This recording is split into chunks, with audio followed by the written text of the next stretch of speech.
importantly for what he did. Why? Let's get the answer from one of them. Jamie Peck joins us now. Thank you for taking the opportunity. Okay. Thank you for having me. Help me understand, why is it a beautiful thing? Why do you support him assassinating another human being in cold blood? So I was definitely joking a little bit, obviously drawing a comparison between what Donald Trump said about himself and the sort of explosion, this appetite, this excitement for the conversation that Luigi Mangione started. But I do think to call this an act of terrorism is an insult to the intelligence of the American people. Terrorism is something designed to strike fear into the hearts of non-combatant civilians, right? The general population. Nobody but a tiny class of CEOs has been made to live in fear by Luigi's actions, but nearly everybody knows what it's like to live in fear of having a necessary medical claim denied, the fear of having your life ruined or potentially ended by a stack of medical bills. And I think in a system with so much violence that's directed from the top down, it should come as no surprise when violence begins to boomerang back from the bottom up onto the 1%. Also, I would like to remind you on the subject of terrorism, nearly 3,000 Americans lost their lives on 9/11, right? This is the largest terrorist attack this country has ever seen. An estimated 190,000 people are murdered each year by our broken healthcare system. That is the equivalent of 52 9/11s worth of deaths every year. Every single week, another 9/11 happens. So I got to ask, who is the more prolific terrorist in this equation?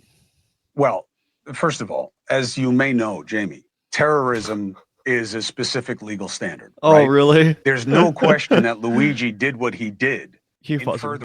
That's such bullshit too, to act like Luigi Mangione is a terrorist. If that's the case, then every assassin ever is a terrorist. Like, is the attempted assassin of Donald Trump, was he a terrorist? No, obviously not, even though he was trying to make a political statement. You agree with that, right? I mean, maybe there's some stupid like legal definition that I'm sure they're going to fuck him with. I'm sure they're going to find some lawyer to argue this, but like, you know what I'm saying, right? Oh God, do I know what you're saying, brother? Of course I know what you're saying. This is ridiculous. This is absurd. It's a parody of justice. It's comical. What we're seeing right here is a political maneuvering to make sure that this individual is made an example of. What he did was a hit job, 100%. And if they'd brought murder charges against him, I would say, you know what? That's tough to beat because you shot the guy on camera. You know what I'm saying? Like, I would say, my dog, sometimes you got to do it right there. What's the Samuel L. Jackson movie where he goes on trial because a guy raped his daughter and then he goes and kills that son of a bitch and Matthew McConaughey defends him? It's like, I get it, dude. The whole courtroom's with you, but you did still kill that guy, and there's still a lot of evidence, and unfortunately, you know, you're going to have to do some time. It's like Cain Velasquez, right? Guy molested his kid. He went to go shoot that motherfucker, and now he is facing attempted murder charges because it's like, God damn it, you did. It is vigilante justice, yeah. It's vigilante justice, but it's not terrorism. Yeah, absolutely not. I think Jamie Peck did an incredible job, and you're right. Listening to this clip, it reminds me of how good she was on the Majority Report and how they really, you know, I disagree with the decision to let her go, frankly, but right here, she's spitting. And the argument that he did the opposite of terrorism, that what he did was he made regular people feel, you know, like what they got one back with the boomerang, the fact that it was a 1% versus a 99%, the fact that she brought up 52 9/11s. I mean, guys, this is sophisticated.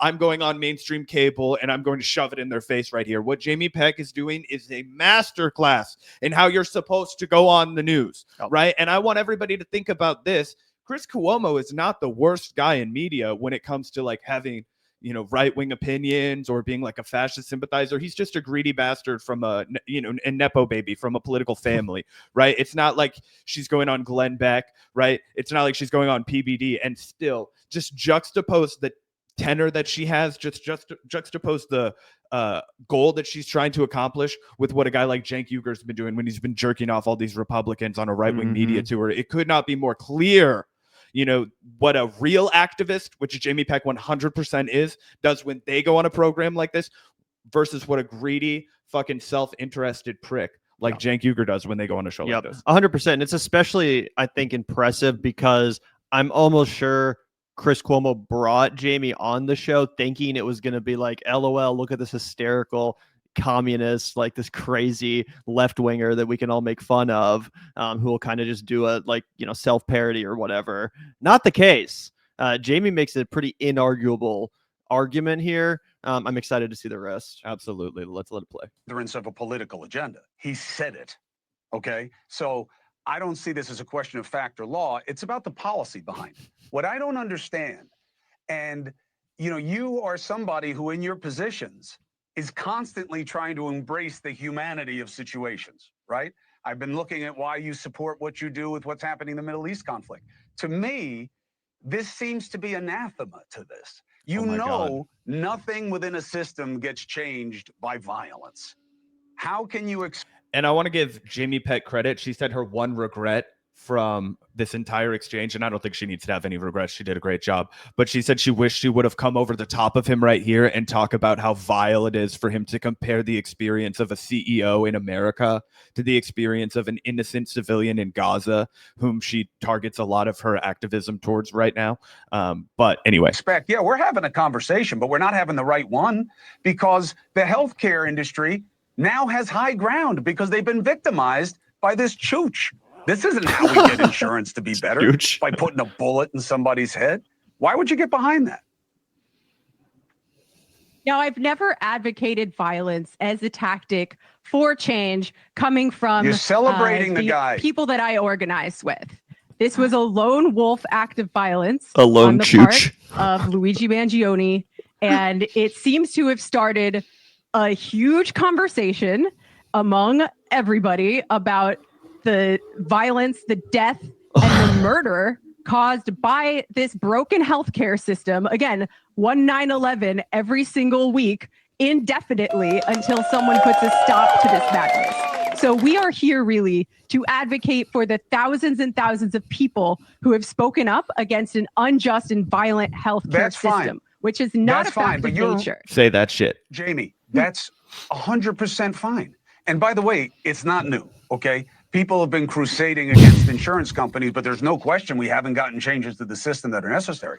No question. You're talking to one of them right now. I look this old because I am old, and I've been covering that system for over 25 years, and almost I like how he has the balls to portray himself as a radical. Yeah, I look this old because I am old. I'm like, bro, you don't even look that fucking old. You look like you're just like a middle-aged man. You know what I mean? But anyway, I still can't get over how he called Luigi a chooch. I'm like, what the fuck? I've never heard that expression. Me neither. Yeah, I don't know if it even is one or if he just made it up. It just sounds chooch? like something he might have just like said. Chooch is a slang term that can refer to a stupid person or an insult, says Google AI. It's Italian-American slang. Interesting. He says it because Cuomo, he is speaking Italian too. Yeah, and so's Luigi. That's some Italian on Italian kind of shit. You know, you're fucking chooch. Of course. Of course.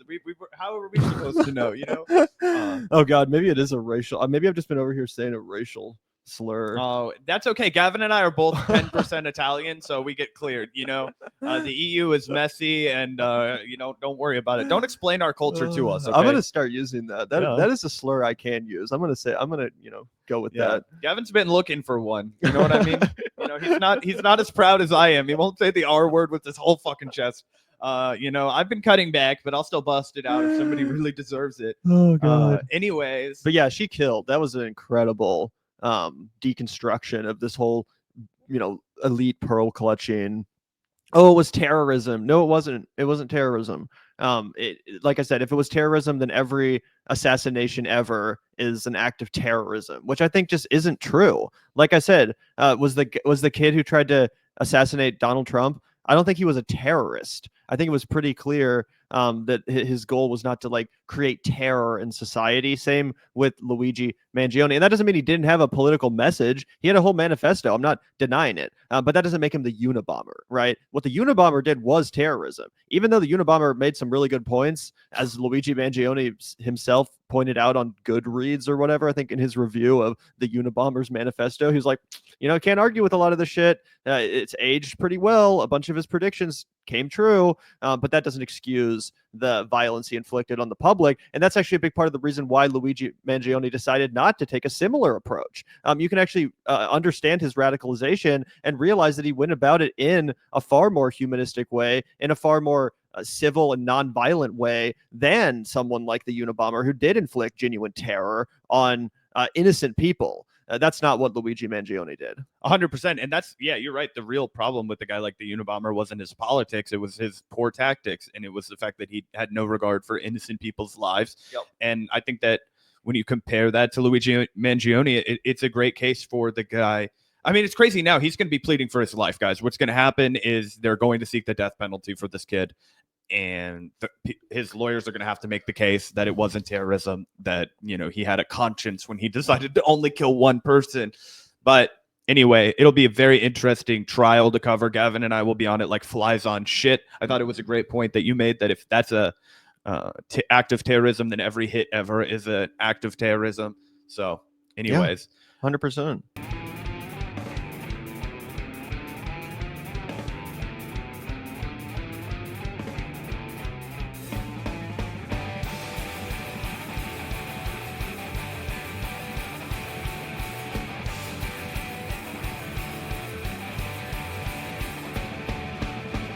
Look out the door if you hear an ambulance.